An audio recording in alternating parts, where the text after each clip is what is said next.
Jay Wright mentioned the fact that this is the first time Villanova has been to the Sweet 16 in 7 years. Talk a little bit about the significance of that for Villanova.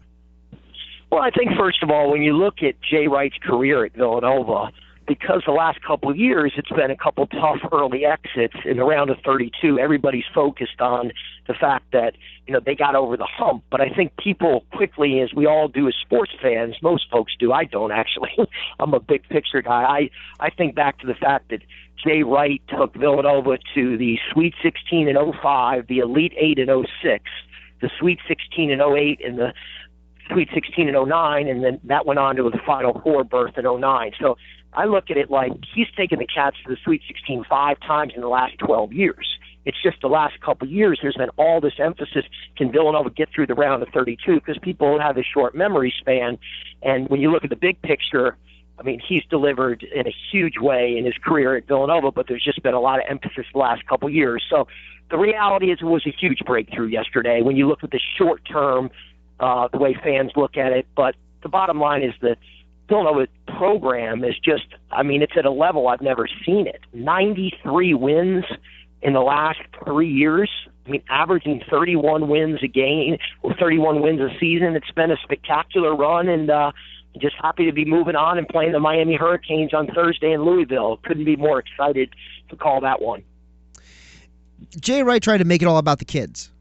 He tried to make it all about Daniel Ochefu after the game and Ryan Arcidiacono. But do we give Jay Wright enough credit as a basketball coach and as a recruiter for the job he's done at Villanova? Well, again, I'm biased. I can't imagine, I think all the time, like, how lucky is Villanova to have Jay Wright? I remember when I was in college, I used to look at programs around the country, and I'd be like, look at that program, Arizona, Kansas. I can't believe they go to the tournament like every year. And now we're that program. We've gone to the tournament 11 of the last 12 years. And as a Villanova grad myself, I'm like, that is unbelievable run that he's had of 11 tournaments in the last 12 years of the NCAA. So, I think fans that really get it understand what a jewel that Villanova has in Jay Wright, and the ones that aren't just are maybe a little frustrated because, Villanova hasn't delivered big in the tournament in the last 2 years. So that's my take. I think Villanova every day should be so grateful they've got a coach like Jay Wright, because he's better. He's a tremendous coach, tremendous recruiter, but the ambassador that he is to the university and the way he treats everyone with ultimate respect, I can't imagine there being a better coach in the country for Villanova than Jay Wright. So with Ryan Fannon here, does the Villanova calls the games for the Wildcats basketball. So I'm here on the Sports Bash 97.3 ESPN.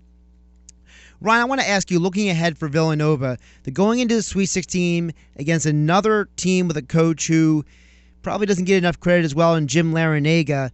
What do you think are the advantages Villanova has against the Miami Hurricanes heading into Thursday's game? Well, I think, first of all, that a lot of credit you've got to give to the Miami Hurricanes. They've had a tremendous year, 27 wins, 13-5 in the ACC. We all know that for the ACC to send 6 teams to the Sweet 16, an all-time record. This is an incredible ACC conference this year, and it's a veteran backcourt. Angel Rodriguez is a tremendous player. McClellan, they're very athletic up front. They're deep. They're a veteran ball club. To me, this is a tremendous matchup of 2 veteran teams that have both had outstanding years. Combined, these teams have won 58 games, Villanova 31 and Miami 27, and it's a 2-seed versus 3-seed. I look at it to be a spectacular matchup. The one thing going for Villanova a little bit is Villanova's been more consistent in games and over the year than Miami has. Miami, even in the Wichita State game over the weekend, they'll play spectacular and go up 20 points plus, and then they go down 1 in the second half. They have droughts, and they have turnover issues sometimes within a game where you wonder, if that consistency that they lack at times will get them in a game like this against a high-level team like Villanova. And that might be just the difference in Villanova moving on to the Elite Eight Thursday night because of that Miami inconsistency at times. And if Villanova does make it to the Elite Eight, we expect, again, anything could happen. I mean, Maryland's no team to sneeze at, but people do expect Kansas to get past Maryland. If Villanova versus Kansas ends up being the matchup, that may be the premier game at this point because of the way the other teams, the high seeds, have fallen around the tournament. Yeah, I mean, first of all, I think Maryland is a sleeper. I mean, you got to watch Maryland. They got pros, and I think they got to number 2 in the country. I mean, this is a tremendous Maryland team that just didn't play well down the stretch, and I think now they got new life.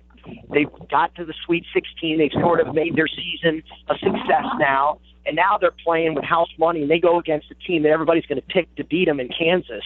And I think Maryland could be a very tough out for Kansas. But if Kansas does survive Maryland and moves on, I mean, you're talking about a Kansas team that is, they're not as good, in my opinion, as Wisconsin, Duke, or Kentucky was last year. So I think everybody's beatable, and Middle Tennessee State proved that when they beat Michigan State, who seemed like half the world took to win the national championship this year, and they couldn't even get out of the round of 64. So I have great respect for Bill Self. I think Kansas is a very talented team, but I don't look at them as loaded.